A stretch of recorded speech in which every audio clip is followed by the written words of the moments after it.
Fairy Tales by Creangă. Old Woman with Three Brides.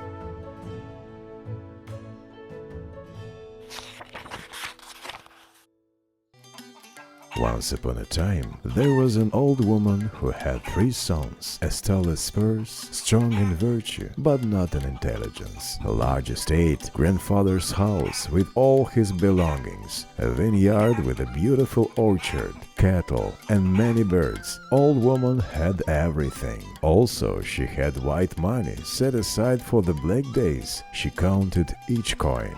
In order not to let her sons go, the old woman put two more houses side by side, one to the right, the other to the left of grandfather's. But at the same time, she made an unshakable decision to keep her sons and future brides next to her in the old house and not to cause any partition until her death. Said and done. The old woman's heart rejoiced when she thought only of how happy she would be if her sons would help her and the future bride's counsel. She often thought to himself, I will keep an eye on brides. I'll put them to work. I'll keep them in check, and in the absence of my sons, I will not allow them to leave the house. My stepmom, may she rest in peace, she did the same with me, and my husband, God rest his soul, he could not complain that I was unfaithful to him or let him down, although there were sometimes suspicions and he reproached me, but now it's a thing of the past. all three old woman's sons were courteous and had money. But now the time has come for the eldest to marry. The old woman saw it and went on looking for a bride for him.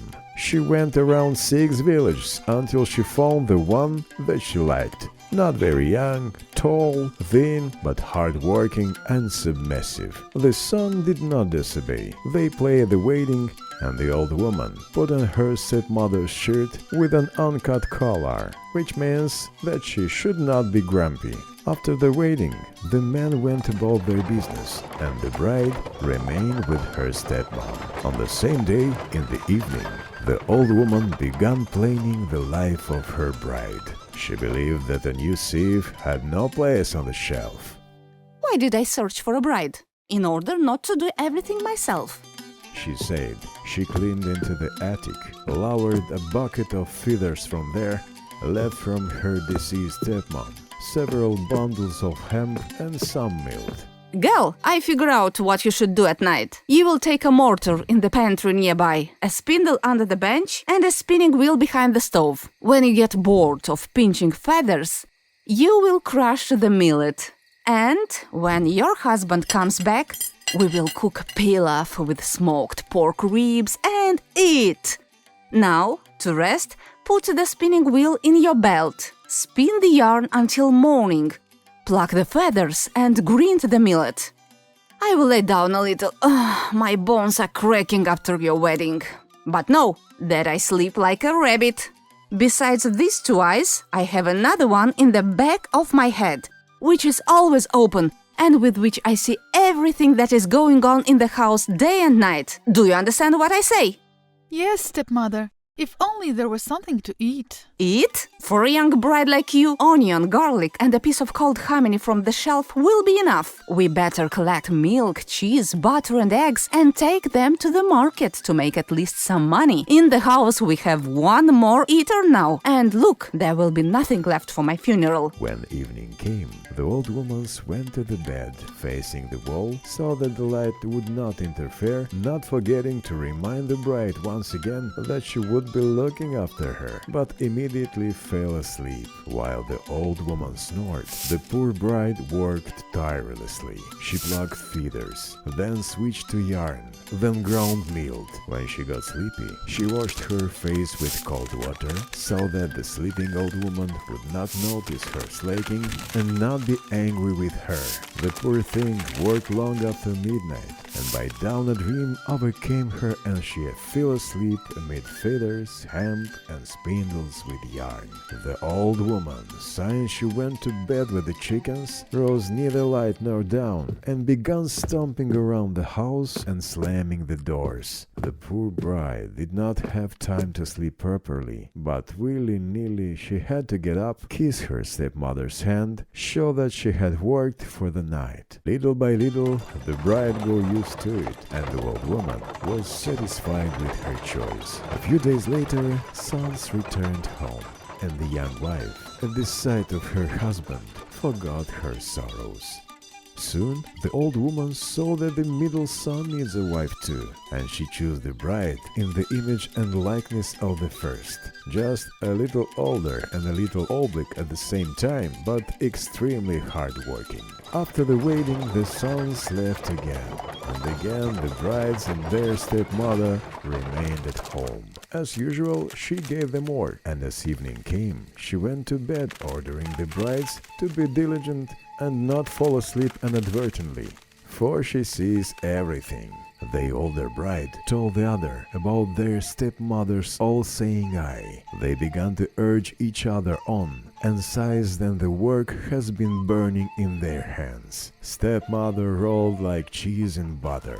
However, all good things come to an end. Sooner or later, the time comes to the youngest to marry. The old woman wanted to have an inseparable trinity of brides. Therefore, she looked for the girl in advance. But not always everything happens the way you want. Sometimes it turns out as it turns. One fine morning, the youngest son brought his bride to the mother's house. The old woman scratched the back of her head, but there was nothing to do. Like it or not, they celebrated the wedding, and that's it. After the wedding, the men went about their business again. The brides and old woman remained at home. Again, the old woman gave them work. She went to bed as usual. The older bride, saying that the youngest one does not like to work, said, Don't slack about, because stepmother sees us. How? She is asleep. Why should we work and she should sleep? Don't look at stepmother snoring. On the back of her head, she has an eye with which she sees everything that we do. But you don't know our stepmother. You haven't drunk her anger. Haven't drunk her anger? Didn't see everything. Well, you reminded me. What should we girls eat, huh? Fried passions, dear bride. And if you get hungry, take a piece of hominy and some onion from the corner and eat it. Onions with hominy? I never ate such a concoction. Isn't there no beef in the attic? No butter? No eggs? Everything is there. Brides answered, But they belong to the stepmother. I think that everything that belongs to stepmother is ours. And everything that is ours is hers. Forward, girls. Let's wrap this up. You work, and I will cook up something more delicious. And then I will call you. Lord, what are you talking about? say two brides. Do you think we're tired of living? The old woman will drive us out into the street. You have nothing to fear. When she asks you, blame everything on me, and I will speak. Well, if so, do as you know. Just don't call trouble on us. Stop it, girls. The peace is not my option, but a quarrel is. And she left humming. The mended and poor-minded hand keeps the house under her thumb. Not even at our paces, a full oven of pies is ready. Chickens tossed in a spit, fried in oil, a full bowl of cottage cheese with sour cream and hominy in the table. She quickly called the other two, and they all sat down to eat. Eat, girls, and praise God, and I will quickly run to the cellar to bring a ladle of wine, so that the paste do not get stuck in my throat. They ate, drank, sang, until everyone fell asleep.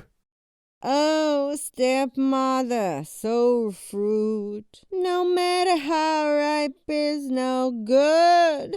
You won't get sweeter anyway. For all autumn ripe, still sour like gooseberries. Like a year, at least no one, still be bitter as cranberry. You step into the street like a pea and go back like a slowpoke. On your knees, like a dog in the green. When the old woman got up and down, the trail of brides was gone.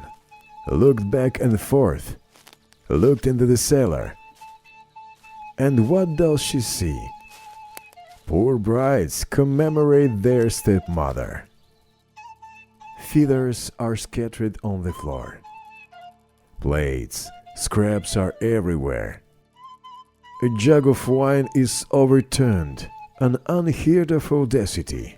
What is that? The old woman cried in horror. The brides jumped up as if it stung. The elder ones were trembling like an aspen leaf, their heads lowered in shame. And the culprit said, Oh, don't you know, stepmother, that my father and my mother came here? We prepared food for them, put a little of wine, and at the same time had fun ourselves a little. They had just left.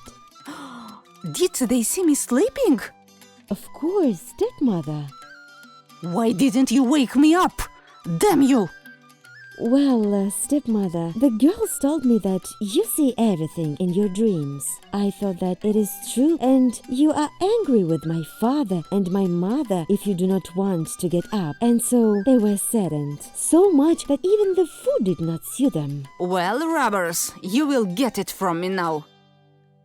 since that time they have not had a quiet day with their stepmother. As soon as she reminded about her chickens, about the wine they had drunk, about everything thrown into the wind, about how her brothers-in-law found her in an unsightly form, sleeping, she burst out with anger and gnawed the brides like an apple worm. Even the older brides became tired of her speeches, and at the same time the old woman disposes of her inheritance as no one has ever disposed of. This is what she thought.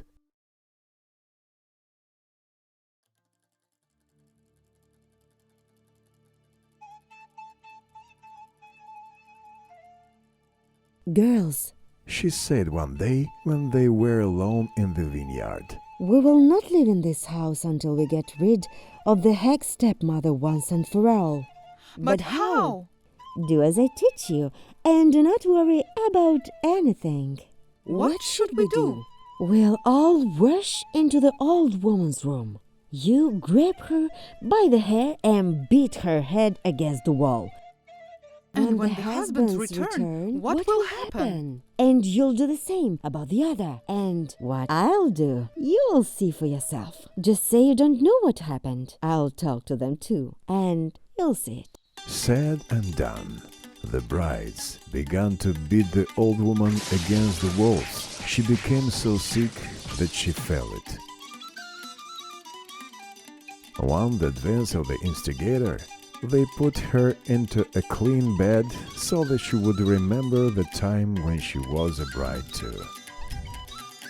Then they began to pull the canvases of her stash. They pushed each other with their elbows, talked among themselves about ghosts and other horrors, which alone would have been enough for the poor old woman to go into the cave.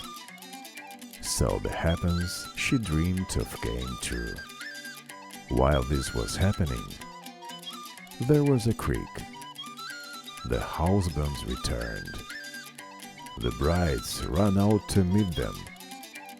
At the instigation of the youngest, they rushed from the doorway, began kissing them, one more than other.